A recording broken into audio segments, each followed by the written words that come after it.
Então, vamos lá. Boa tarde, estão chegando agora. Então, nós fizemos essa análise crítica sobre a questão do universalismo, né, de como que esses direitos, que são importantíssimos, mas eles são direitos que alguns deles são presentes em determinadas culturas, em outras culturas não, em determinados momentos, em outros momentos não, ou seja, ressaltando justamente o aspecto que esses direitos são direitos históricos.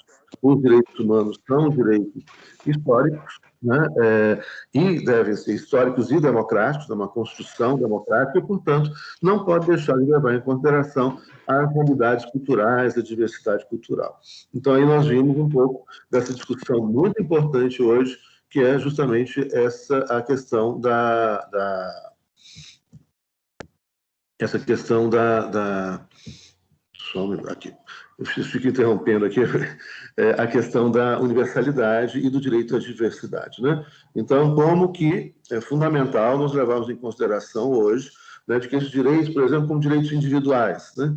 Então, esses direitos individuais, a ideia de indivíduo é uma ideia, uma construção histórica, né? Uma construção cultural, muito importante para determinadas culturas, mas essa ideia de indivíduo dissociado da natureza, né, ela é uma ideia que não está presente em várias outras culturas, né? E, inclusive, trabalhamos isso na perspectiva também, no diálogo com as teorias decoloniais, de como que isso pode ser um problema, né? Uma vez que a modernidade, a ideia da modernidade, ela vai ao se estabelecer essa separação do indivíduo da natureza, né, e a invenção de que há alguns indivíduos racionais e outros indivíduos não são racionais, né, essa separação transforma a natureza em recurso a ser explorado, e como que isso resulta na atual gravíssima crise ambiental que a gente vive. Então, é muito importante resgatar essa discussão, essa crítica a esse universalismo moderno, né, ressaltando a importância desses direitos humanos internacionais, desses direitos que surgem nas constituições, mas ressaltando também a ideia de que há muitos outros direitos, né, e que esses direitos são abordados de maneira distinta, em culturas distintas, em civilizações diferentes. E hoje, então, ganha muita importância, né, a ideia do direito à diversidade como núcleo, né, do pensamento desses direitos humanos. Então, é importante que vocês depois revejam isso, né? Tem um questionário, no questionário tem uma questão sobre isso, que eu acho que é muito importante, né, vocês reverem, para poder responder essa questão e pensar sobre essas questões. Enfim, dizem respeito ao mundo que está à nossa volta, às questões, aos problemas que a gente está enfrentando e vivendo hoje. Depois fizemos também uma análise crítica, né, dessa questão da naturalização e concluímos, né, pelos direitos como sendo direitos históricos, né, e democráticos, portanto, são construídos a partir de uma vontade popular, de um consenso, da busca de um consenso num determinado momento, numa determinada sociedade, num determinado momento histórico, e, obviamente, que esses direitos, então, né, como sendo direitos históricos, é fundamental que a gente tenha uma perspectiva histórica, né, a ideia da impossibilidade do retrocesso, né, não dá para a gente andar para trás, né, mas, ao contrário, e que a própria nossa Constituição traz isso, a ideia de que a gente tem que buscar, portanto, né, sempre, né, uma adequação desses direitos às novas realidades sociais, né, às novas tecnologias que surgem. Então, a tendência é que novos direitos apareçam, né, mas que a gente não retroaja, ou seja, que também a gente não volte ao passado, né, em momentos onde muitos desses direitos não eram protegidos. E aí, então, trouxemos a questão da relação entre direitos humanos e decolonialidade, que é a pergunta da colega, então, que eu passo a responder agora, né? A ideia de decolonialidade, né, nós fizemos uma diferenciação, trazendo esse termo, né, que é um termo inventado, criado recentemente, né, que vem da expressão em espanhol ou da expressão em inglês, e que a gente passou a adotar também na língua portuguesa, para diferenciar justamente a ideia de decolonialidade da ideia de descolonização. O que seria, então? nós mencionamos, e aí você vai encontrar também, Giovana, depois um vídeo detalhado sobre essa questão, né, da aula anterior, inclusive, onde, então, a gente traz a ideia da descolonização, é aquele processo das guerras coloniais, onde, então, as tropas coloniais, né, que invadiram o mundo inteiro, então, os grandes impérios aí, começando, né, pelas invasões portuguesas, espanholas, depois francesas, inglesas, holandesas, e aí vai, né, nessa invasão do mundo pelos europeus, começando pela América, na data referência que a gente utiliza para a formação desse sistema mundo colonial moderno, em 1492, né, com a chegada de Colombo aqui no Caribe. E essas invasões, conquistas e mortes, muitas, milhões de pessoas mortas pelos invasores europeus aqui nessas terras. Lembrando que, portanto, não há se falar em descobrimento, né, em achamento, nem nada disso, né, foi uma invasão. Né, existiam milhares de civilizações e ainda existem milhares de civilizações com idiomas diferentes, culturas diferentes, histórias distintas, né, que resistiram a esses 500 anos de colonização, de invasão. E então, há um período de descolonização que, por exemplo, para a América, né, é final do século XVIII, pega aí a Revolução Norte-Americana, a Guerra de Independência dos Estados Unidos, né, a Revolução Haitiana, inspirada na Revolução Francesa, né, isso no século XVIII ainda, e no século XIX, né, o processo continua acelerado, né, se expandindo para diversos outros estados nas Américas que vão tendo a sua independência no decorrer do século XIX. Então, essa separação, geralmente são guerras de independência. O Brasil aqui não teve isso, o Brasil foi porque o filho do imperador permaneceu aqui, declara a independência do Brasil, né?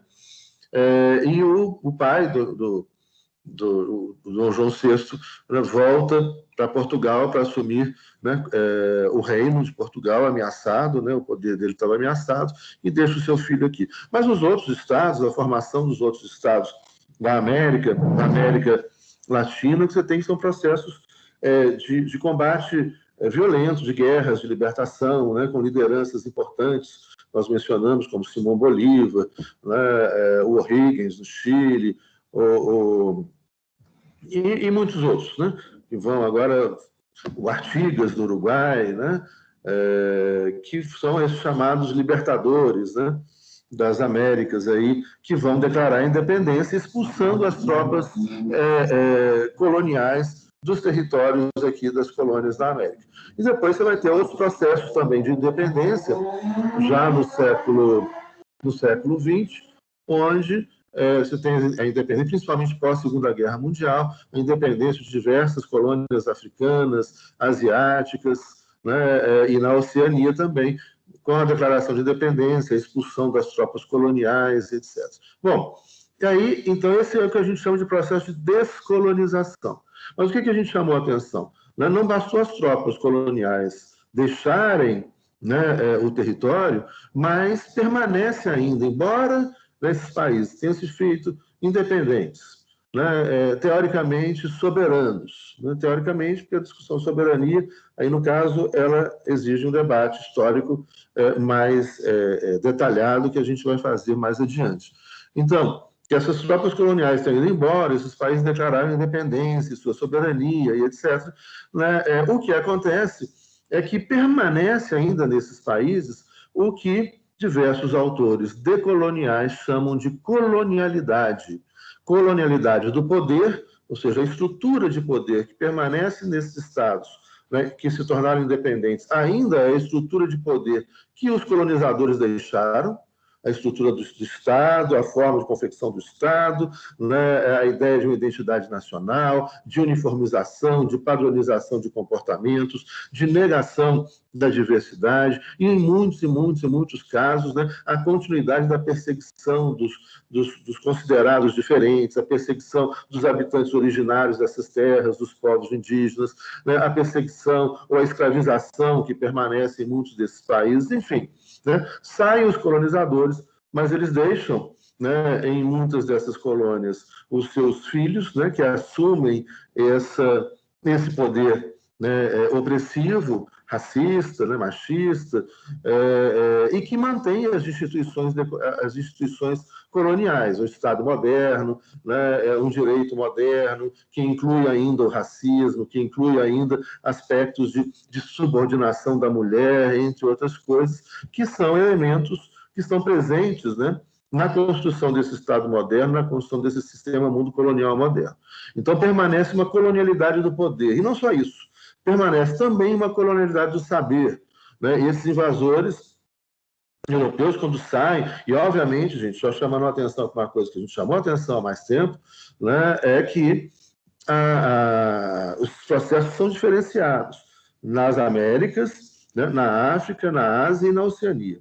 Tá? E até o tempo, né, que nós mencionamos aqui, a independência dos Estados americanos aqui no século XIX, XVIII e XIX, e a independência dos Estados africanos e asiáticos e da Oceania no século XX, especialmente no pós-Segunda Guerra Mundial. E cada um tem sua história. Então, a gente tem que ter muito cuidado para não generalizar as coisas. Toda generalização é errada, né? É bastante errada. Então, permanece uma colonialidade do saber também. O que acontece?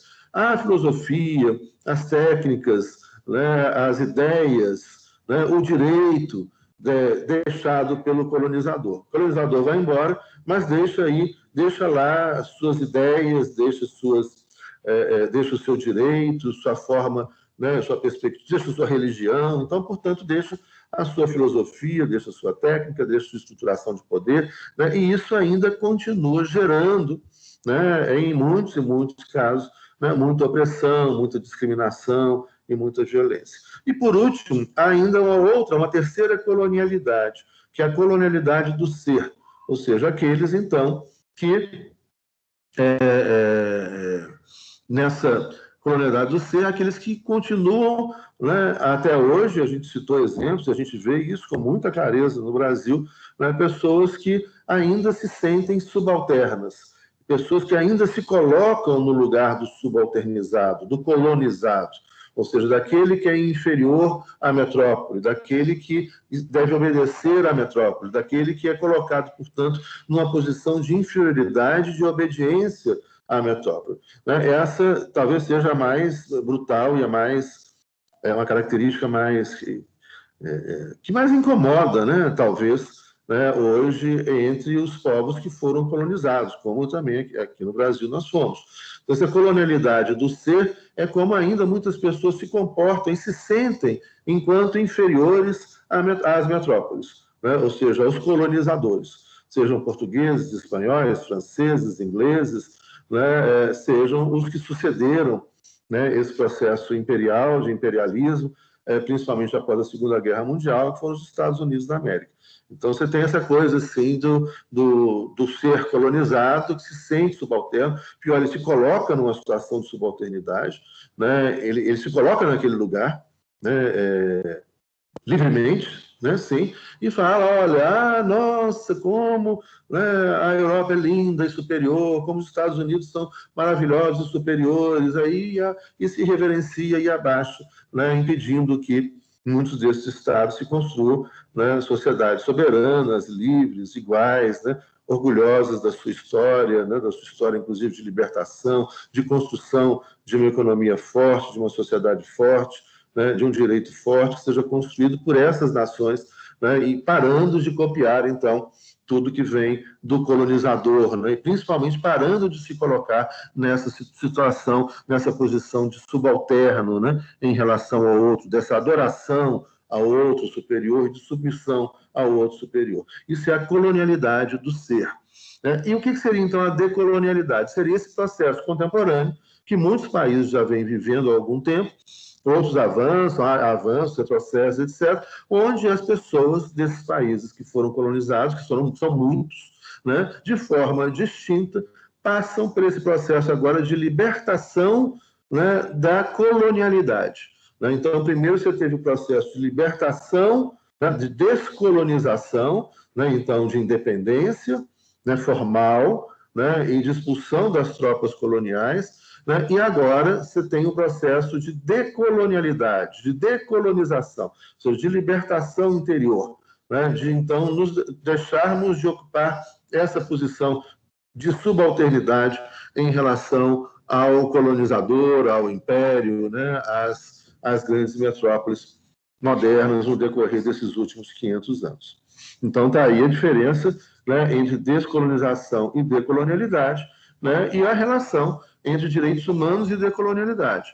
Ou seja, como que a questão dos direitos humanos, ela se coloca principalmente, né, por uma construção que deve também levar em consideração a diversidade étnica, a diversidade cultural, a diversidade religiosa, né, direitos humanos esses que ganham muita força no pós-Segunda Guerra Mundial, mais especialmente no final do século XX e início do século XXI. Um momento que a gente vive agora é um momento de retrocesso grave, mas será superado, com certeza, e até historicamente a gente consegue explicar esses momentos de retrocesso. Vou imaginar que você tem forças políticas, né, que estão todo momento, depois de um avanço, de conquistas de direitos, como a gente teve muito no Brasil e no mundo no final do século XX, no início do século XXI, essas forças que começaram a perder espaço, elas vão reagir, né? E vão, então, tentar reconquistar espaço. Mas também uma coisa que pode nos deixar com uma certa, não digo tranquilidade, porque a gente tem que fazer alguma coisa, né? Mas se a gente não fizer, a gente perde, né? Perde os nossos direitos, perdemos tudo. Mas essa questão dessa reação, né? Essa reação conservadora que quer nos jogar para trás, né? Mas, ao mesmo tempo, a resistência e a história tem mostrado, então, que uma vez que as pessoas, né, constroem, garantem direitos, conquistam os direitos, percebem a diversidade, o novo, a liberdade, a democracia, né, elas não vão deixar, né, isso ir embora. Então, é muito comum na história da diversos estados pelo mundo afora, né, a gente ter esses momentos, né, de avanços, retrocessos, né, como se fosse uma espiral, assim, vai e volta. Mas, por exemplo, se a gente pegar o caso, né, francês, da história francesa, né, ela nos dá uma... Então, já vou, Ana Carolina, já vamos entrar nisso.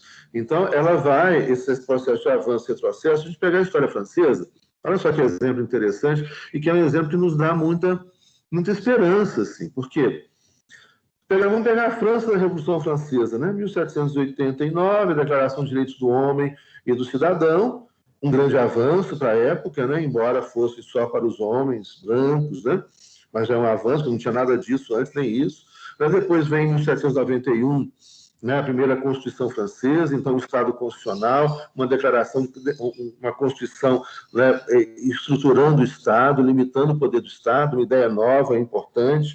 Em 1793 você tem os jacobinos, né, uma tentativa de avanço democrático, mas que não dá certo, vem um retrocesso em 1795, a volta dos girondinos, né?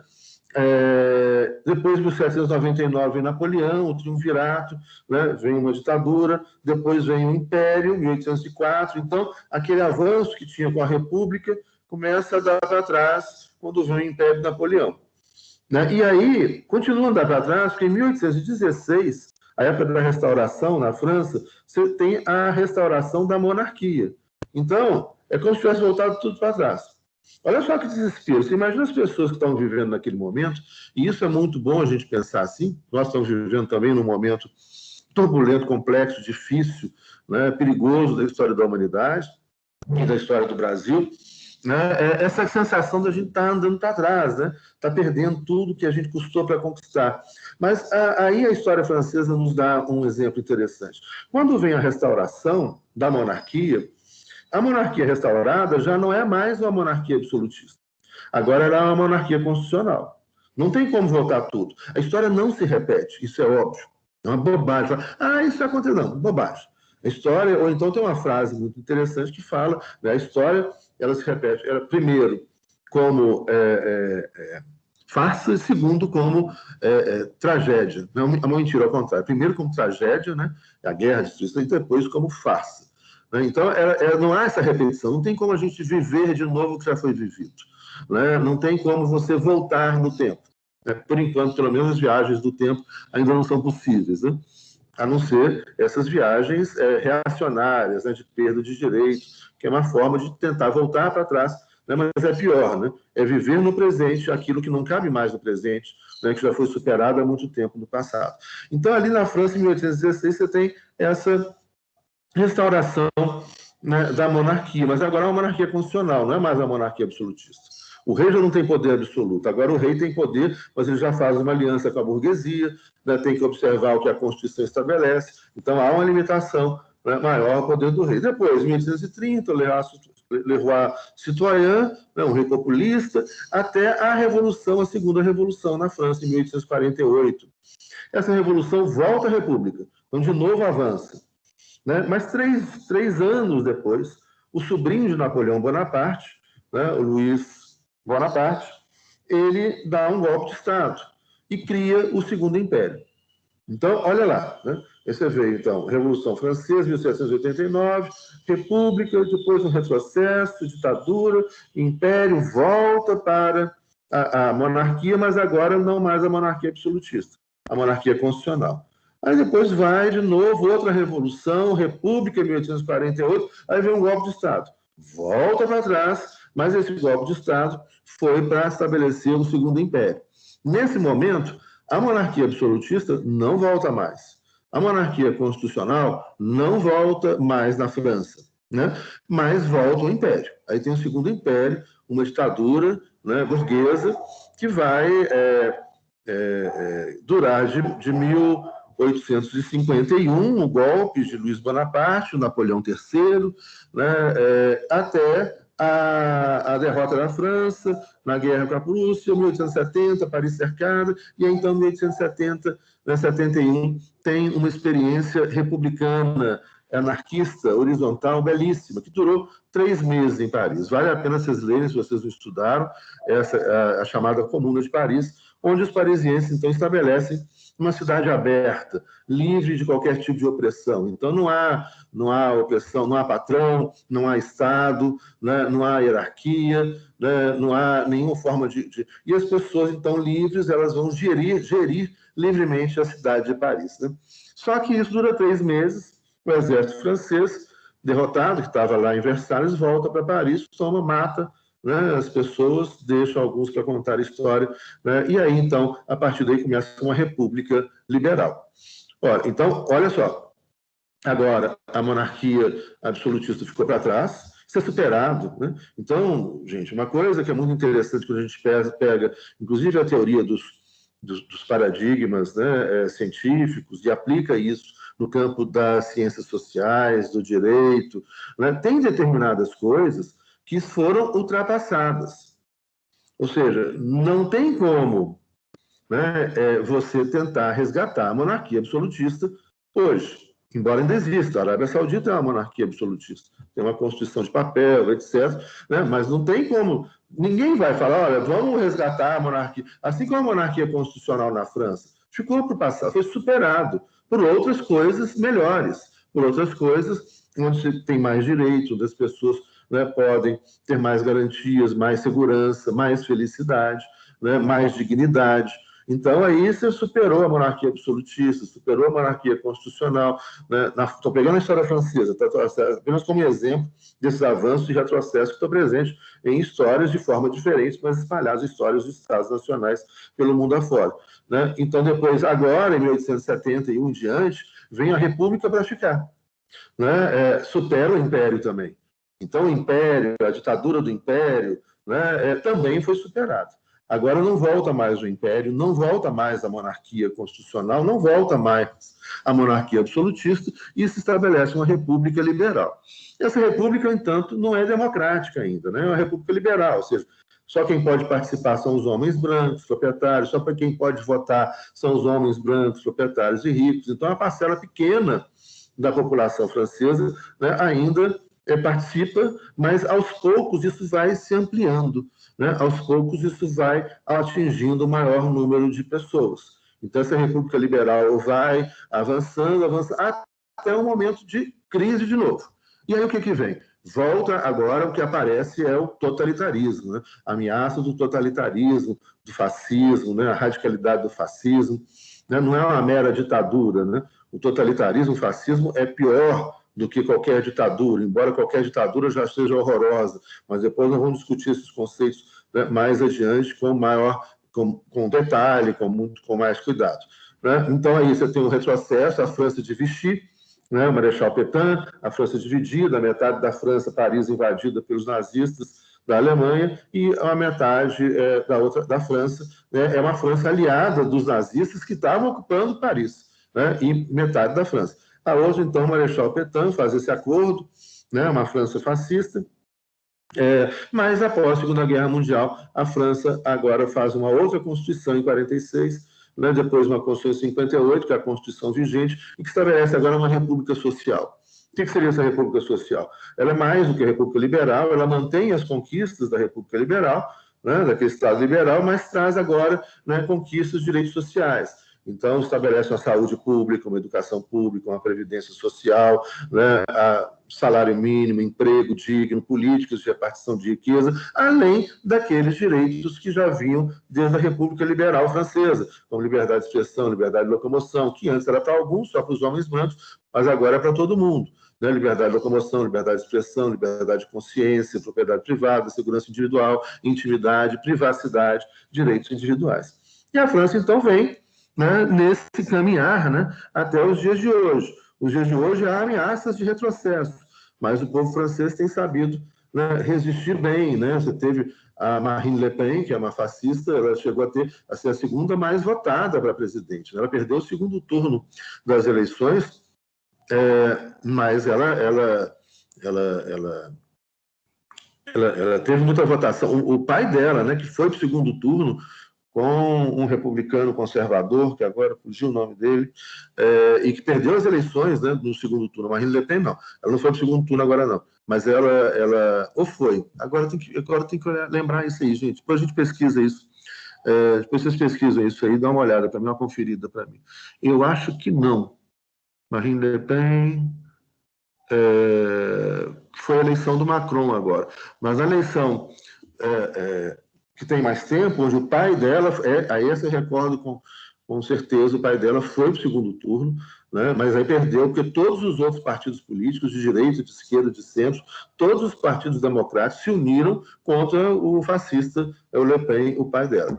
Agora, me parece que ela foi a segunda mais votada também. Depois vocês façam a pesquisa, se alguém pesquisar aí, contem para a gente agora, vocês estão com os computadores abertos, né, dá uma olhada para a gente. Bom, então... isso mostra muito essa dinâmica histórica. Ou seja, e é óbvio, gente, há coisas, né, na história da humanidade, né, que são, então, ideias que são superadas.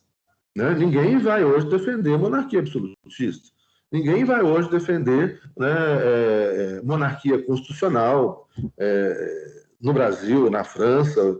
Ninguém vai hoje defender, né, a volta à ditadura e etc.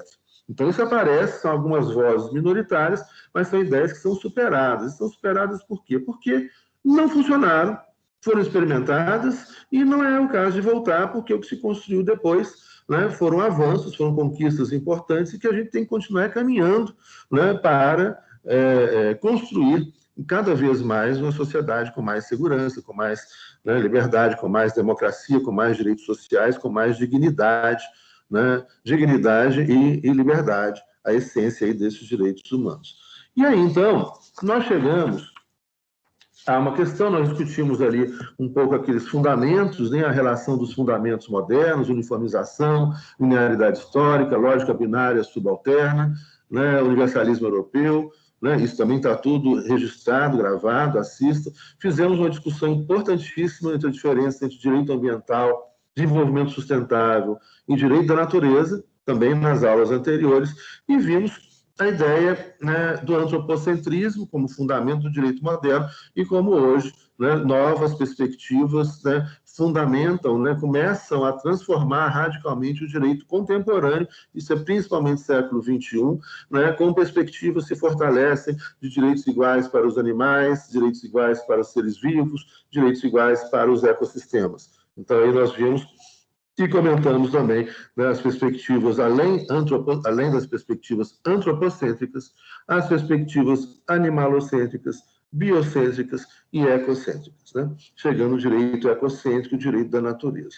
Bom, e aí, então, né, a Ana Carolina pergunta aqui, né, como é que ocorre esse processo de libertação, né, da decolonialidade, né? Vou escrever aqui para vocês. Nós estamos falando, então, uma expressão decolonialidade. Como é que acontece esse... não, escrevi errado. Decolonialidade.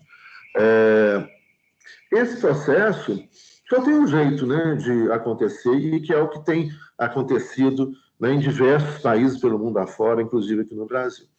No processo de decolonialidade, primeiro ponto, né, é as pessoas começarem a perceber que mesmo com todo esse processo de luta, transformação, reivindicação de direitos, ainda continuam outras formas de opressão.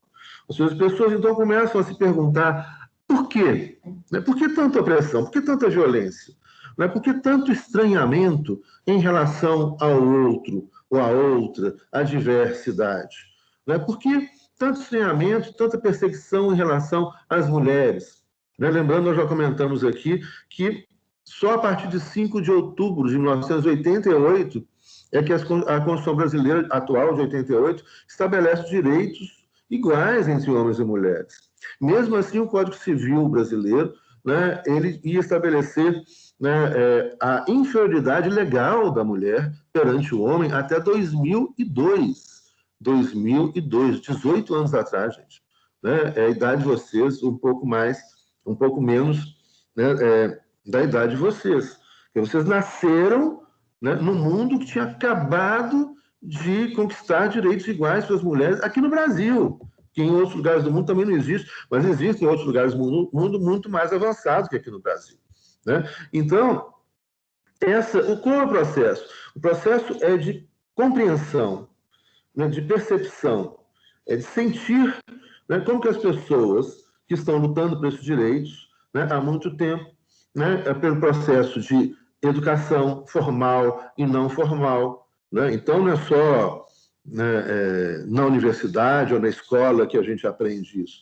Às vezes, na escola ou na universidade, você até aprende umas coisas que ainda bastante atrasadas, ainda existem algumas cabeças velhas, né, ainda presas a determinados preconceitos, como o machismo, infelizmente, né, entre nós, né, há uma presença do machismo, da homofobia, do racismo, mas essa percepção dessa luta, essa percepção, esse diálogo, né, que pode acontecer também, então, portanto, numa expansão, numa democratização da educação, né, da educação ensino fundamental, médio e superior, né, da educação não formal, das pessoas se organizando nas cidades, dialogando, do avanço das comunicações, né, as comunicações hoje em tempo real, onde então a gente começa a ter acesso a um monte de informações, né, e essas mesmas informações, e aí também sempre o mundo hoje é complexo demais.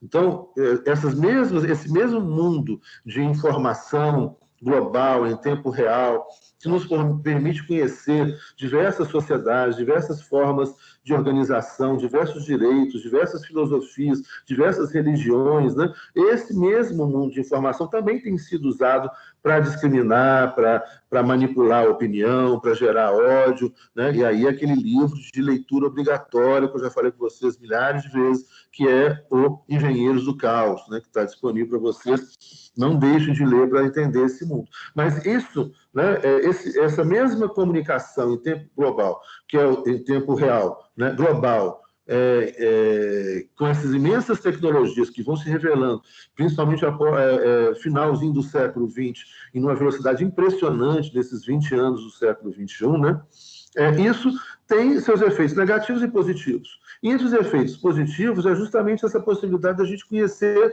as outras pessoas, as outras culturas, as outras civilizações, as outras formas das pessoas se organizarem, né? E aí começar a abrir nossa cabeça. Né? Então, como que a gente pode se libertar da colonialidade? Né? Como é que a gente pode enfrentar esse processo de decolonização? Ora, o único jeito é a informação, é a abertura, né? São as novas gerações que vêm, né, com esse sentimento mais de tolerância, não só tolerância, né, mas principalmente de curiosidade, de conhecer o outro, de aprender com as outras pessoas, com as outras culturas. Né? Esse é o processo, então. E a gente teve, e tem no Brasil ainda, por exemplo, né, grandes. Isso a gente vai vendo na universidade. Hoje, por exemplo, o, o Papa Francisco, né, e a determinação do Papa Francisco para as universidades católicas do mundo inteiro, né, e o ensino católico está no mundo inteiro, né, da ideia do respeito à diversidade, né, contra a violência, qualquer que seja a sua fundamentação, né, e essa incorporação que aconteceu no Sínodo da Amazônia, feita pelo Papa Francisco, o cardeal Dom Cláudio Umes, aqui, cardeal brasileiro, fez a abertura lá do Sínodo da Amazônia, chamando para o respeito aos direitos dos povos indígenas, para o respeito à vida, a qualquer forma, qualquer seja a forma de vida, por respeito à diversidade, né? Por democracia, por liberdade, por dignidade, né, social e econômica. Então, isso hoje está muito presente no ensino católico já há algum tempo, né? Não é de hoje, mas isso se fortalece muito na educação católica, isso fortalece muito também nas instituições públicas, né, de ensino superior. Por exemplo, a gente teve recentemente a criação, nos últimos 20 anos, foram criadas várias novas universidades. Você tem uma universidade federal nova no Vale de Jequitinhonha, em Mucuri, uma universidade federal a Unila, em Foz do Iguaçu, que traz essa discussão da diversidade latino-americana, a Unilab, que é a universidade africana, afro-brasileira, né, que traz toda a cultura africana, né? A Unilab está no Ceará, um ensino de ponta de como acontece na Universidade Federal do Sul da Bahia, enfim, né?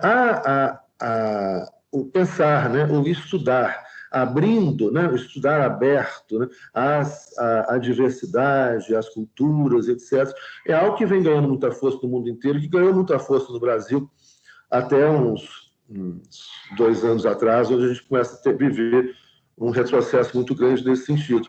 Mas que está aí, veio aí para ficar, e esse momento que a gente está vivendo de retrocesso, de aumento do machismo, do racismo, da homofobia, vai ser ultrapassado, né, como eu disse, porque uma vez que a gente conhece a diversidade, né, a liberdade e a dignidade, a gente não vai querer perder isso, não vamos deixar, né, isso fugir da gente. Então, eu acho que esse o único caminho viu, Ana Caroline, para a gente, né, decolonizar, né, o nosso ser, o poder, né, e o saber, né, para a gente, então, agora ficar livre de vez, né, de qualquer forma de opressão, seja dentro das nossas cabeças, etc. E aí, então, né, dois aspectos que ficaram faltando, né, e que eu vou trabalhar, então, ainda nessa aula de hoje, fechando com isso essa primeira parte nossa, e aí, com isso, fechando o primeiro questionário, vocês, então, já estarão aptos para responder, e aí podem começar a responder. O prazo, repito, mais uma vez, será 15 de setembro, então vocês têm muito tempo ainda, mas vocês vão respondendo devagarinho, pesquisando, ouvindo o vídeo, revendo, né, e assistindo os outros vídeos, lendo os textos e respondendo adequadamente. O questionário é individual. Hoje a gente dispõe de mecanismos, gente, infelizmente, eu não gosto de controle, não, eu odeio controle, mas hoje você dispõe de mecanismos de controle, assim, com a tecnologia enormes. Então, eu sei quem entrou, quando entrou, se tem trabalho copiado, não tem, é só jogar num programinha, a gente acha, né? Sei quantas pessoas entraram em qual vídeo, que dia que entraram, né? Sei tudo isso.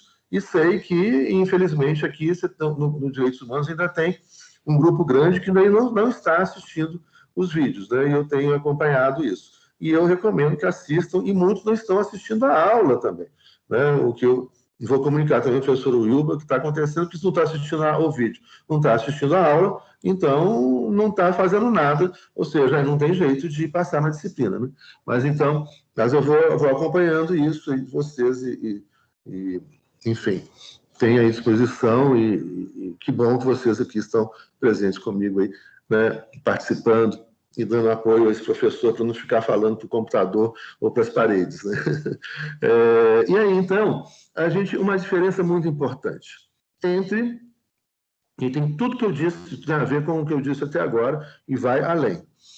A diferença entre a igualdade perante a lei, a igualdade jurídica, o direito à diferença e o direito à diversidade. Então, aqui nós vamos, o que trabalhar agora? Qual é a diferença entre a igualdade perante a lei, né, o direito à igualdade, o direito à diferença e o direito à diversidade? Bom, vamos começar essa história. Eu vou pegar como exemplo, inicialmente, o constitucionalismo norte-americano, que ele traz, assim, dá uma maior visibilidade a esse processo de construção do princípio da igualdade jurídica, né? Então, aqui também nós vamos trabalhar, né, amanhã um pouco essa diferença entre princípios e regras, algumas coisas que a gente já falou e que vamos aprofundar. Olha, um princípio jurídico é uma norma jurídica de observância obrigatória, só que o princípio ele tem um grau de abrangência muito maior do que a regra. A regra, o grau de abrangência dela é muito menor. Ou seja, uma regra jurídica, você tem norma, né, e norma, princípio é norma, regra é norma. Tá? A regra regula uma situação específica. Então, se eu emprestei dinheiro a juros, eu posso cobrar no máximo 12%. É o que a Constituição estabelecia, né, logo que ela foi promulgada e depois esse dispositivo foi retirado da Constituição. Então, ele regula uma situação específica. Qual é? Empréstimos, juros. Está regulando juros. Taxa de juros. Qual é a taxa de juros que podia ter, que era o limite no Brasil? Era de 12% ao ano. Né? Hoje você tem isso ao mês, tem cartão de crédito, em cheque especial nos bancos, etc. Né? Isso era ao ano. Isso é uma regra. Essa regra regula uma situação específica, bem delimitada. Logo, né, uma regra, né, você não pode ter duas regras contrárias regulando a mesma situação no mesmo tempo. Para isso, então, como você vai solucionar esse problema? A regra posterior revoga a regra anterior. Tá? Então, não há como duas regras que regulam a mesma situação em sentido contrário, você tem que ter uma forma de resolver esse conflito.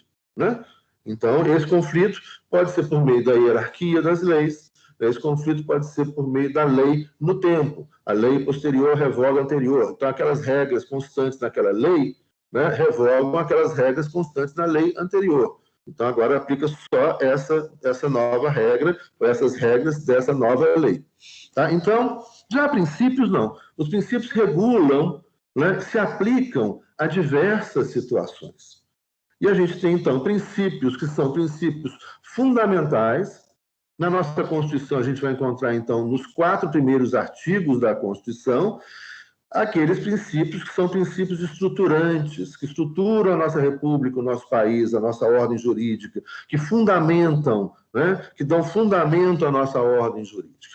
Então, ali você tem o princípio da soberania, né, tem princípios da liberdade, a igualdade perante a lei. Né? Então, aí essa ideia são princípios que fundam, que estruturam a nossa princípios, então, que devem ser respeitados em todo momento. Como é que a gente vai entender isso? Importantíssimo isso, gente. Olha, no momento em que o juiz, o advogado, o promotor, o agente do direito, né? No momento em que aquela pessoa que está interpretando o direito, qualquer cidadão também, né?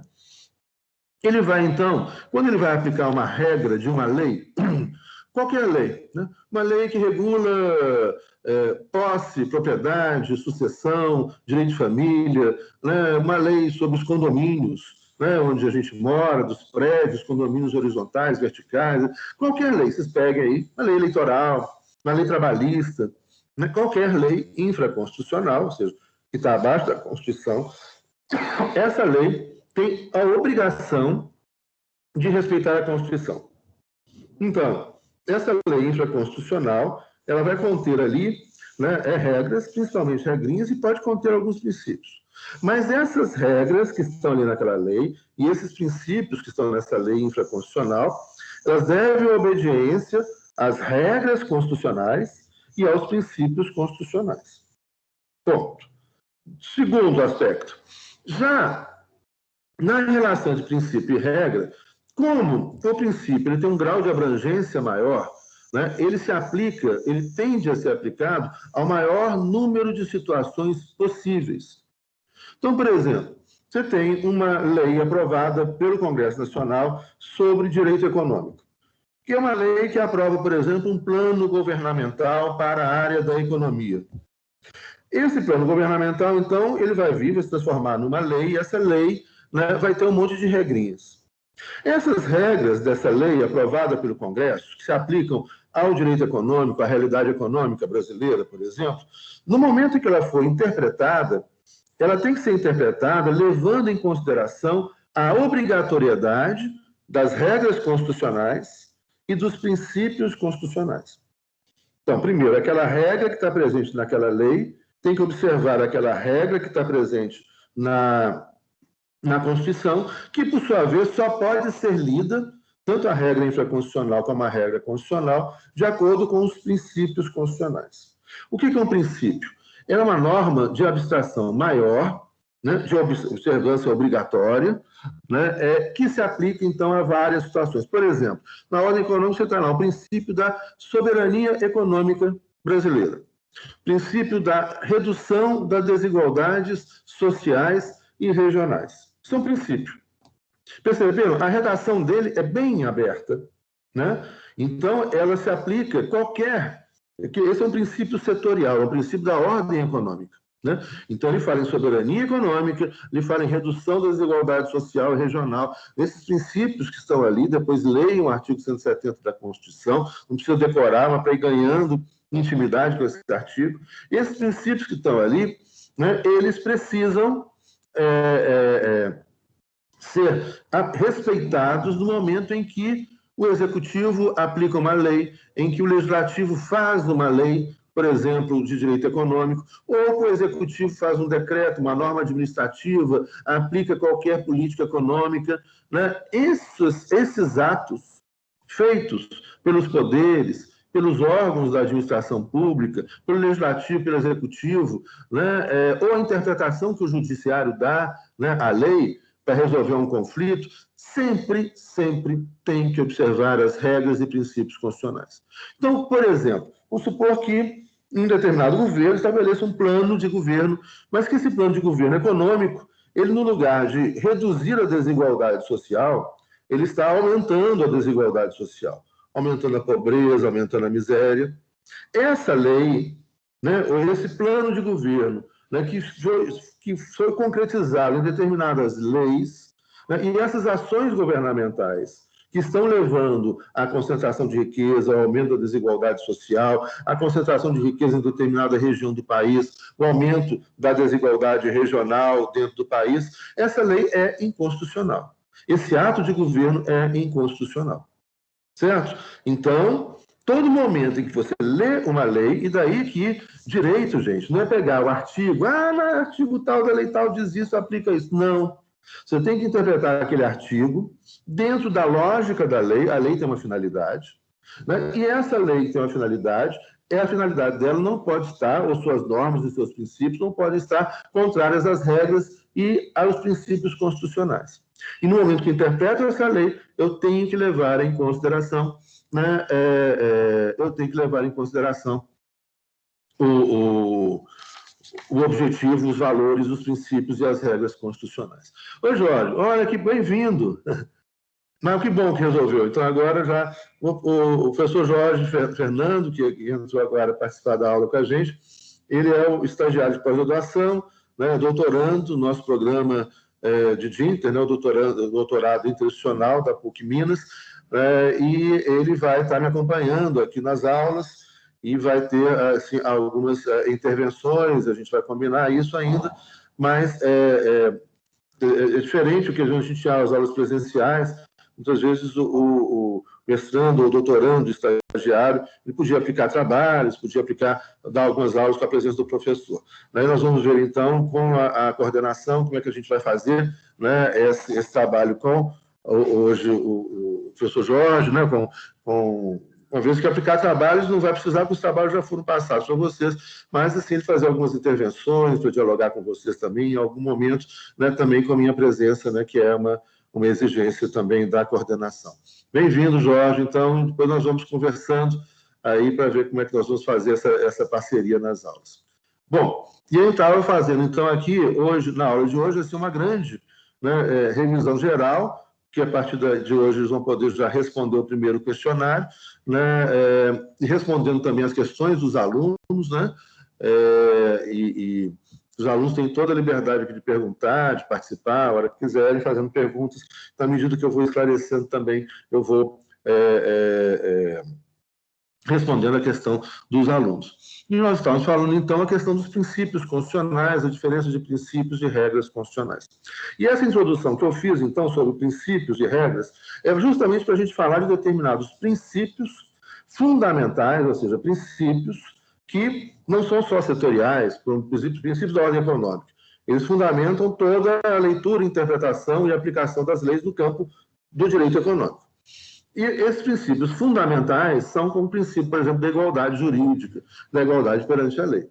Então, isso é um princípio fundante, estruturante das repúblicas democráticas, né? Começando já lá, desde as repúblicas liberais, os estados liberais, passando pelos estados sociais e democráticos até os dias de hoje. A ideia da igualdade, então, e aí é uma pergunta que a gente tem que fazer. Esses princípios, então, eles têm uma expressão bem objetiva. Como eu mencionei para vocês, por exemplo, o princípio da ordem econômica, que fala sobre que as políticas econômicas têm que observar a redução da desigualdade social e regional. Ele é bem amplo, bem genérico. Ele se aplica a diversas situações, né? Então, o princípio da igualdade perante a lei também. A gente pode pegar um exemplo norte-americano e falar um pouquinho disso, dizendo que, olha, por exemplo, a ideia, na Declaração de Independência dos Estados Unidos, de Thomas Jefferson, né, ele ia falar lá que todos os homens nascem livres e iguais em direitos. Olha, isso aí traduz um princípio que a Constituição norte-americana mais adiante, né, lá em 1787, vai incorporar, que é o princípio da igualdade, né, a igualdade jurídica. Ou seja, a igualdade perante a lei ela é diferente, por exemplo, da ideia de igualdade aritmética, de igualdade econômica, que está muito presente nas constituições sociais ou socialistas, né? Nas constituições liberais, a igualdade jurídica significa o quê? Todos os homens são iguais perante a lei, não pode ter discriminação com relação à aplicação. Só que aí é que vem a questão importantíssima. Como que um juiz, na cabeça de um juiz, como que um juiz, em 1787, nos Estados Unidos, lia, né, esse princípio? Como é que ele entendia esse princípio? Como é que ele ia compreender, por exemplo, essa frase da Declaração de Independência de Thomas Jefferson, em 1776? Quando ele pensa assim, todos os homens nascem livres e iguais em direitos, quem é homem? Quem é ser humano? Nós já debatemos isso. Nós falamos lá em Descartes, nós estamos na modernidade, Descartes ia falar que existem homens racionais e homens sem razão. Existem corpos racionais e corpos sem razão. Para esse juiz, lá em 1787, né, qual é o valor dele? Como é que ele entende isso? Quando você fala em homem, o que é que ele pensa? Ele vai pensar só em homens brancos, proprietários. Então, esse princípio, quando ele nasce lá na Declaração de Independência dos Estados Unidos, em 1776, ou quando ele é incorporado à Constituição norte-americana de 1787, que é quando são criados os Estados Unidos da América do Norte, né, esses juízes da época vão ler e vão materializar esse princípio na realidade, ou seja, então, ele vai ser aplicado, porque é uma norma jurídica, e vai ser aplicado de que sentido? Olha, quem são os homens a que se refere o princípio da igualdade? Né? Quem são essas pessoas, né, a que se refere o princípio da igualdade? Olha, pessoa humana, ser humano, homem, é apenas esse homem, sexo masculino, né, não é um homem genérico enquanto ser humano, esse homem, o sexo masculino, né, proprietário, né, branco. Só. Olha, e aí, então, esse princípio começa a mudar, por quê? Começa a mudar a cabeça das pessoas. Gente, isso é muito importante vocês gravarem isso aí. Lei, né? Esse negócio de interpretação literal da lei, lei não é texto. Lei é a interpretação que se faz sobre o texto. Nós somos seres inevitavelmente interpretativos. Então, nós falamos, olha, mas a interpretação literal está aí no texto, o professor falou que é homem. O que é homem? O que justamente quem é considerado homem numa determinada época? Nos Estados Unidos, naquela época, era só o homem branco, que é um homem racional, era considerado homem racional só. Se não fosse homem, branco e proprietário, não tinha direito perante a lei. Não é igual, ele é desigual. Esse princípio não se aplica para ele. Né? Então, quando você lê um texto, né, você joga sobre esse texto. Quando a gente lê um texto hoje, a gente joga sobre a leitura desse texto os nossos valores, as nossas compreensões, pré-compreensões, né, a nosso sentido, né, de vida, o que a gente aprendeu, o que a gente não aprendeu, o que a gente viveu, os preconceitos, está tudo aqui dentro da cabeça das pessoas quando elas leem um texto. Daí, então, essas pessoas vão extrair do mesmo texto sentidos diferentes. Bom, os juízes, a ideia, né, os juízes, então, os juízes são escolhidos até hoje, né, são nomeados pelo presidente dos Estados Unidos, juízes federais, né, juízes estaduais, tem juiz eleito, tem juiz concursado, tem juiz nomeado também. Né? Aqui no Brasil é concurso público sempre, o que é muito melhor, muito mais seguro, né, do que juízes nomeados ou juízes, enfim, escolhidos. Né? Acho que a democracia para o judiciário é uma questão complicada, mas isso é uma outra discussão, depois a gente traz essa discussão também.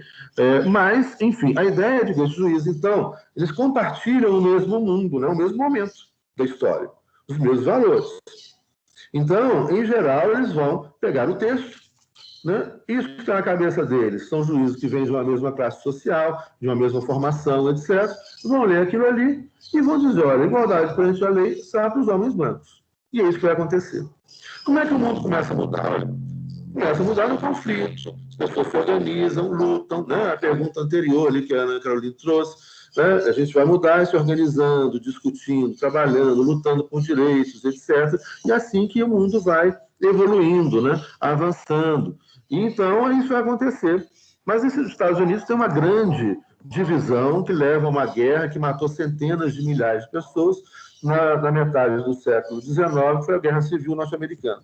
E ali na Guerra Civil Norte-Americana, né, sai vitorioso o Norte, industrializado, contra o Sul, que era o Sul mais agrário, extremamente racista, atrasado demais, né? E o Norte mais industrializado, mais liberal, e o Sul mais conservador. O Norte vence, Abraham Lincoln, né? É o presidente dos Estados Unidos. No século XIX, os republicanos eram mais avançados que os democratas. Hoje inverteu essa lógica nos Estados Unidos, a partir do início do século XX.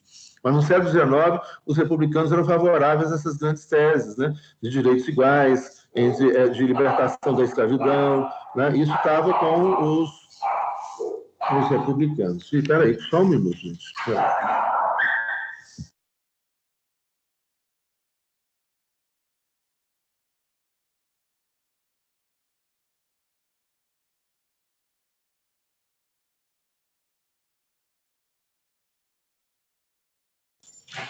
Ô, gente, desculpa. Esse negócio da aula em casa acontece isso. Cachorro latindo.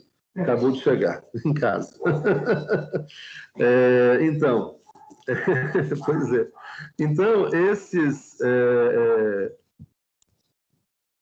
a gente estava falando do princípio da igualdade, né? E ali, então, naquele momento, né, o Norte industrializado vence e, com isso, então, impõe para o Sul a sua lei, o seu direito, os seus valores, as suas perspectivas. Né? Claro, gente, que até hoje ainda tem no Sul, e principalmente agora, né, com Trump, que é um sujeito bastante autoritário, racista, machista, né, o pai ligado a Ku Klux Klan, ele também, etc. Então, é um grande exemplo, né, mas se a gente vê, esse, de certa forma, um renascimento do racismo, do fascismo nos Estados Unidos, mas que deve, né, tomara, né, rezemos todos para isso, né, que para nós só falta torcer muito para o Biden, né, restaurar, né, a luz, né, no inferno que os Estados Unidos virou sobre o comando do atual presidente dos Estados Unidos, que é um cara que não tem valores, né, de democracia, de liberdade, de respeito aos seres humanos, né, horroroso. Mas, enfim, é um momento de retrocesso, mas isso passará, né, sem dúvida, e tomara que passe agora, né, nas eleições daqui a pouquinho nos Estados Unidos, no final desse ano. Então,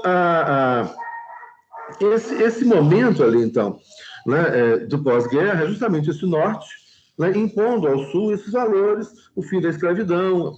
Abraham Lincoln consegue, né, aprovar o fim da escravidão nos Estados Unidos, libertando e acabando com a tortura, né, sistemática de mais de 4 milhões de norte-americanos, né, naquela época. E aí, então, começa uma outra perspectiva da ideia de igualdade. Ou seja, agora a igualdade perante a lei, né, é para homens brancos e negros. Então, veja bem, quando está escrito lá aquela palavra, em todos os homens nascem livres e iguais em direitos, você vai ler, todos os homens brancos e negros nascem livres e iguais em direitos, mas devem viver separados. Então, primeiro, uma coisa que acontece, embora a vitória do Norte, né, a ideia do fim da escravidão, etc., o racismo continua até hoje nos Estados Unidos, no Brasil, muito forte, né? A gente tem visto isso, as manifestações dos Estados Unidos contra isso, mas a ideia, o judiciário começa a mudar. Mas começa a mudar ainda muito lentamente. Os juízes vão começar a falar, tudo bem. Então, homens, mulheres não, mas homens brancos e negros, amarelos, vermelhos não, mas homens brancos e negros nascem livres e iguais em direitos, só que devem viver separados. Aí o regime do apartheid nos Estados Unidos. Aquela mesma frase gera essa interpretação. É a mesma frase. É o mesmo princípio, igualdade perante a lei. Só que agora você tem que ter uma escola só para brancos, uma escola só para negros, um ônibus só para brancos, um ônibus só para negros, ou dentro do ônibus um assento só para negros e assento só para brancos. Na praça vai ter um assento, um banco de praça só para negros, só para brancos. Tem uma foto histórica que vocês encontram na internet, que é ilustrativa disso, né, é que quando aquele bebedouro, né, tem 2 bebedouros, um está escrito assim, Colored Only, né, só para negros, onde o bebedouro está todo caindo aos pedaços, mal cuidado, assim, velho, e do outro lado, White Only, né, só para brancos, o bebedouro novinho, arrumadinho, limpinho. Essa foto mostra muito o que era essa ideia de iguais, né? Separados, mas iguais. Mas, por acaso, iguais como? Né? Aquilo que era destinado à população negra era sempre de pior, menor quantidade e pior qualidade do que para os brancos. Né? Mas isso a sociedade vai avançando, vai chegando na década de 50, Martin Luther King, o grande pastor, né, batista norte-americano, que defende direitos iguais, né, o Malcolm X, movimento negro, né, a eleição de Kennedy mais adiante, que foi importante também para esse processo, né, colocando o FBI combatendo a Ku Klux Klan e combatendo o racismo. E aí, então, História Cruzadas, é um filme muito bom, muito legal, sim. E aí, então, você tem, nesse momento, em 64, uma outra leitura. O que acontece? As pessoas se organizam, lutam por direitos, a cabeça das pessoas vai evoluindo, vai avançando. Né? E aí, então, esses juízes começam a ler de que maneira? Vão começar a ler, né, aquela mesmo princípio, que é igualdade perante a lei, né? Aquela mesma frase lá do Thomas Jefferson, lá atrás, todos os homens nascem livres e iguais de direitos. Agora, em 1964, vai ser lido como todos os homens brancos, negros, vermelhos, amarelos, mulheres não. Todos os homens, independentemente de origem social, econômica, religiosa, política, etc., nascem livres e iguais de direitos, não podem ser obrigados a viver separados. Então, veja bem, né? Se vamos imaginar assim, que é um círculo constitucional, inicialmente era protegido pela Constituição só os homens brancos proprietários e ricos. Depois todos os homens brancos. Depois todos os homens brancos e negros, mas vivendo separados. Depois todos os homens brancos, negros, amarelos, vermelhos passam a ser incluídos dentro desse ciclo, mas as mulheres ficam de fora. Como é que as mulheres vão conquistar direitos? Só tem um jeito de conquistar direitos, lutando. O movimento feminista, né? O movimento feminista tem vários vieses, várias autoras, várias pensadoras, várias filosofias, várias formas de luta, né? E ele foi o determinante para a luta dos direitos das mulheres, exatamente. Né? É interessante quando a gente encontra, às vezes, alguma mulher que é contra os seus próprios direitos, né? Mas isso tem acontecido ultimamente. Não só mulheres, homens também que são contra os seus próprios direitos, né? Enfim, é uma piração contemporânea, mas que será superada. Né? E aí, então, em 1973, é que agora a Suprema Corte começa a ler de uma outra maneira. Ela vai ler o quê? Todos os homens, quando está escrito homens, leia-se espécie humana. Olha só, você mudou o sentido da palavra. As palavras mudam de sentido no tempo, isso não é novidade nenhuma. Uma palavra é um mero significante, ao qual você atribui um significado. Os significados mudam, o significante permanece o mesmo.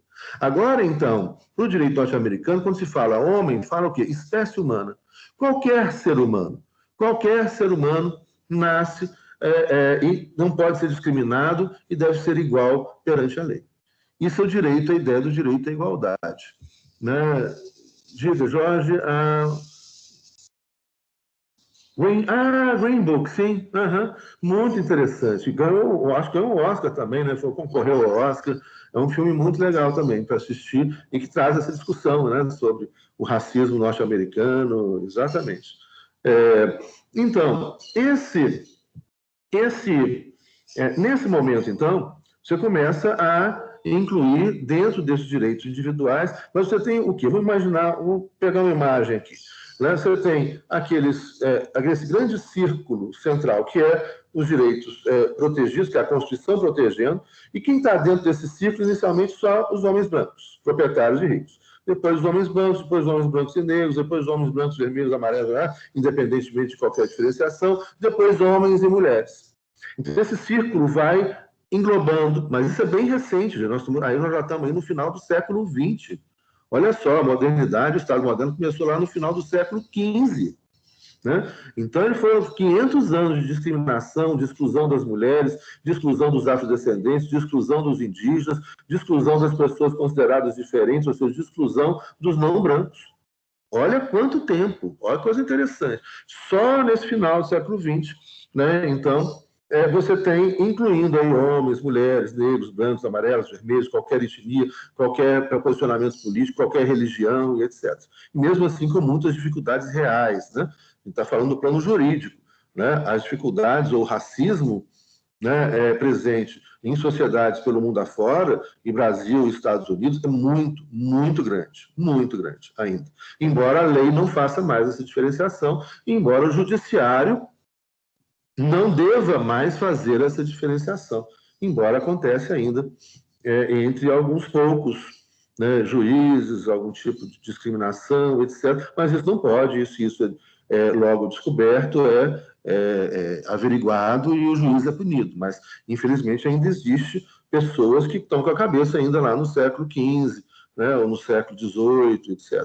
Mas é a minoria, isso vai mudando. Mas é uma minoria que incomoda, né? Mas é uma minoria. Então, E aí, então, depois começa o quê?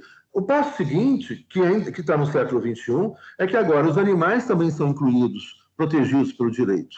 O animalocentrismo que a gente comentou. Depois, todos os seres vivos vão ser incluídos, né? O biocentrismo que a gente comentou. Bom, esse é o direito à igualdade. Tem um segundo, que é o direito à diferença. O que é o direito à diferença? O direito à diferença, gente, vamos imaginar de novo aquele círculo, e de fora desse círculo, alguns círculos pequenos, alguns grupinhos de pessoas, na verdade não são grupinhos, grupões, né? Muitas pessoas que foram deixadas de fora. Então, essas pessoas começam a reivindicar. As mulheres vão reivindicando direitos, né? Os afrodescendentes, os indígenas, os asiáticos, vão reivindicando direitos. E, aos poucos, por causa dessa luta, né, elas começam a ser incorporados dentro desse grande círculo de proteção do direito constitucional. Então, entram ali, né, os homens negros, depois vão entrar as mulheres, depois os indígenas, depois a população LGBTQI+, né, e aqueles grupos que eram deixados de fora, que eram discriminados, começam a entrar e fazer parte desse sistema de igualdade perante a lei. Só que tem um problema, tem uma questão ainda importante. Qual é? Eles tem alguns grupos que não querem entrar nesse sistema de proteção. Por quê? Porque se eles entrarem lá, o que acontece? Esses grupos, mulheres, afrodescendentes, né, LGBTQI, etc., esses grupos que estavam lutando do lado de fora para integrar o sistema de proteção, quando eles entram dentro do sistema de proteção, né, eles desaparecem, não é que desapareçam como grupo, mas eles passam a ter direitos individuais. De alguma maneira, eles se tornam difusos ali. Eles não precisam mais continuar brigando o tempo todo, porque agora eles começam a ser protegidos. Agora o próprio Estado protege essas pessoas e protege contra a discriminação. O Estado não pode mais fazer discriminação, não pode permitir que agentes do Estado façam a discriminação e não pode permitir que pessoas privadas façam também discriminação. Entenderam? Então, esses grupos entram ali e lá diluem-se, né, entre direitos que são direitos individuais das mulheres, dos homens brancos, negros, amarelos, vermelhos, das mulheres brancas, negras, amarelas, vermelhas, dos gays, lésbicas, então, enfim, de toda a diversidade espiritual, de toda a diversidade religiosa, de toda a diversidade política, etc. Todo mundo tem que ser respeitado ali. Então, isso a gente vai chegando aí, final do século XX, né, pós-Segunda Guerra Mundial, principalmente, final do século XX, principalmente. Bom, mas e aqueles grupos que ficaram de fora? Por exemplo, os povos indígenas originários, povos quilombolas, grupos étnicos que têm a sua própria maneira de viver, que têm seus próprios valores. Esses grupos não querem entrar dentro desse sistema, né, porque se eles entrarem lá, eles se diluem, eles deixam de existir. Eles querem ser respeitados enquanto grupos, com seu próprio direito, com sua própria história, com sua própria religião, com sua própria filosofia. Eles não querem entrar lá e se diluírem, virando portadores de direitos individuais. Então, isso é o direito à diferença. Isso é mais final do século XX, início do século XXI. Isso é uma novidade, que é o quê? A Constituição brasileira traz isso como novidade para o mundo, né? Isso também começa a aparecer em outros lugares, mas o Brasil incorpora isso no texto de uma forma ainda muito tímida, mas a gente tem alguns artigos de proteção dos direitos dos povos indígenas e um dispositivo, né, constitucional só no ADCT com relação à proteção dos povos quilombolas. Mas esses poucos dispositivos já fizeram muita diferença. O que significa? Agora, aquele grupo que estava lá do lado de fora, que não tinha proteção da lei e da Constituição, que não tinha proteção do Estado, que era inclusive atacado pelo Estado e por outras pessoas, agora esse grupo ele é recebido dentro desses círculos de proteção constitucional enquanto grupo. Ou seja, agora os quilombolas podem continuar existindo, né, vão ser protegidos pelo Estado, protegidos pelo direito e pela Constituição, contra qualquer tipo de ataque, e eles vão poder manter a sua cultura, a sua forma de viver, os seus valores.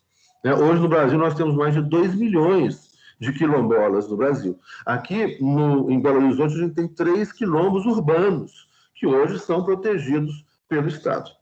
Né? E no Brasil a gente tem hoje cerca de 1 milhão de indígenas, né? Já foram 8 milhões que foram assassinados pelo Estado, né? Os invasores portugueses lá desde trás até os dias de hoje continuam matando os indígenas, né? Mas esses indígenas hoje devem ter, embora na prática atualmente não tenham, mas devem ter, e a Constituição estabelece a proteção da vida dessas comunidades, das suas tradições, do seu direito, da sua forma de viver, dos seus valores, né, que só no Brasil são 270 idiomas.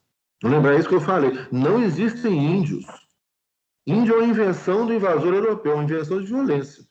Existem, só no Brasil, mais de 300 etnias indígenas, 270 idiomas diferentes, mais de 300 culturas diferentes. Não existe índio. Índio é uma forma de ocultar essa imensa diversidade, né? Assim como a outra violência moderna que a gente também mencionou, que é com relação aos negros.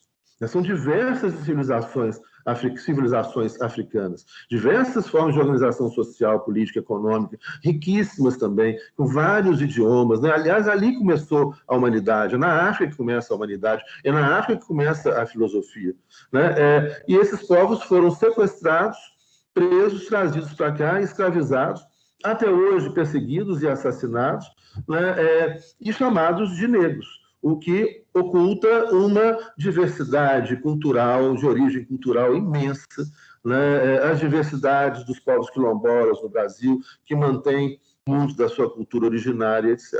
Então, quando a gente fala em direito, a diferença é quando esses ordenamentos jurídicos modernos, isso é final do século XX, início do século XXI, e agora, depois de 500 anos, né, dos europeus e descendentes de europeus matarem os indígenas, afrodescendentes, etc., escravizarem, etc., agora a Constituição começa a receber esses grupos, né, dentro das Constituições.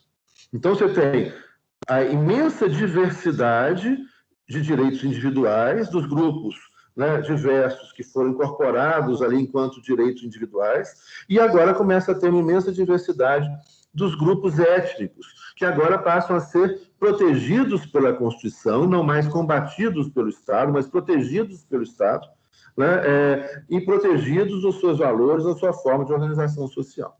Então, o direito à diferença é um passo a mais. E, finalmente, então, a gente chega ao direito à diversidade. O direito à diversidade, nós vamos encontrar uma enorme novidade das constituições plurinacionais, né, que hoje essa discussão vai se espalhando para o mundo inteiro, e hoje a gente já tem muita gente pesquisando, estudando, né, e trabalhando com isso, aqui no Brasil, no mundo inteiro, o direito à diversidade e com os estados plurinacionais. Existem hoje no mundo, constitucionalmente falando, apenas 2 estados constitucionais plurinacionais. Equador, a Constituição de 2008, e Bolívia, a Constituição de 2009.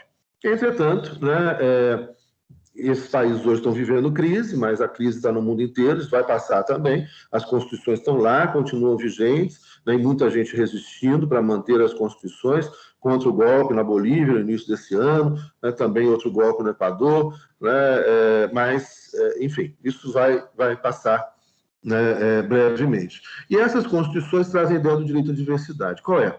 Agora, essa ideia de que há um grande círculo, e esse grande círculo traduz um direito construído pelo europeu, olha a ideia da decolonialidade. Esse direito que veio de fora, agora, os direitos internos desses diversos grupos étnicos, essas várias formas de organizar, eles agora passam a conviver em pé de igualdade com esse direito que veio da Europa. Então, vamos dar um exemplo disso. A Bolívia, por exemplo, a Constituição Plurinacional da Bolívia reconhece 36 sistemas jurídicos que convivem ou que devem conviver em harmonia, né, simultaneamente. São 36 direitos diferentes, são 36 formas de organização social, política e econômica diferentes, 36 direitos de família diferentes, 36 direitos penais diferentes. Né? Então, você tem uma diversidade cultural e étnica que é protegida pela Constituição, e não só agora protegida, como ela tem um status igual deixa de ser aquele modelo hegemônico criado pela Europa, esse modelo passa a ser mais um em meio a vários outros modelos. É como se a gente imaginasse, então, agora a convivência de 36 círculos jurídicos distintos que convivem ou que devem conviver em harmonia, dialogando um com o outro, inclusive o direito de origem europeia. Esse é o passo seguinte, né, de um avanço tremendo com relação ao reconhecimento do direito à diversidade, e é como isso e como essa discussão toda hoje é levada, né, para o campo do direito internacional, do direito internacional dos direitos humanos, para o campo da teoria do Estado, da teoria da Constituição, e tem muita gente, cada vez mais pessoas trabalhando, inclusive hoje a PUC tem a primeira linha de pesquisa do Brasil em Estado plurinacional, direito à diversidade, né, que é a nossa linha de pesquisa que eu coleciono, né, na minha área Estado plurinacional, e a gente tem uma linha de pesquisa que é direitos humanos, internacionalização do direito, a ideia do direito internacional dos direitos humanos, né, direito à integração e o Estado plurinacional, esse direito à diversidade, que é a grande questão, a discussão central hoje feita, e como eu disse anteriormente, né, maravilhosamente incorporada hoje também,